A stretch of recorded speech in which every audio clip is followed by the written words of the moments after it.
ჩამოკიდებული სოფელი ვანქუაგო, ჩინეთი. შანგსის პროვინციის მთებში ნინგუს ოლქში 2300 მეტრ სიმაღლეზე ზღაპრული სოფელი ვანქუაგო, Wankwego Village, ან როგორც მას ხშირად უწოდებენ, ჩამოკიდებული სოფელი მდებარეობს. სოფელი გაშენებულია პირდაპირ კლდის ფერდობზე. მისი სახლები თითქოს ჰაერშია დაკიდებული, ხის ბილიკებით, ხიდებითა და კიბეებით ერთმანეთთან დაკავშირებული. თითოეული სახლი კლდეზეა გამოკვეთილი ან მყარად მიმაგრებული ხის საყრდენებზე, რაც უჩვეულო არქიტექტურულ საოცრებას ქმნის. ეს ადგილი საუკუნეების წინ აშენდა, როცა ადგილობრივებს უსაფრთხო და დაცული საცხოვრებელი სჭირდებოდათ მტრის შემოსევებისა და ბუნებრივი საფრთხეებისგან შორს.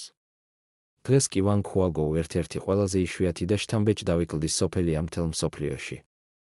ზემოდან იშლება თვალუწვდენელი ხეობა, ქვემოთ კი ბილიკები, რომლითაც დღემდე დადიან ადგილობრივები. ზოგი ოჯახი ჯერ კიდევ ცხოვრობს აქ, ცხოვრობენ სიმშვიდეში, კლდის სიჩუმესა და საოცარ სიმაღლეზე.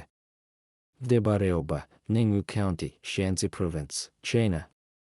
სიმაღლე დაახლ 2300 მზღვის დონიდან. არქიტექტურა კლდეზე გამოკვეთილი და ხის ბილიკებით დაკავშირებული სახლები.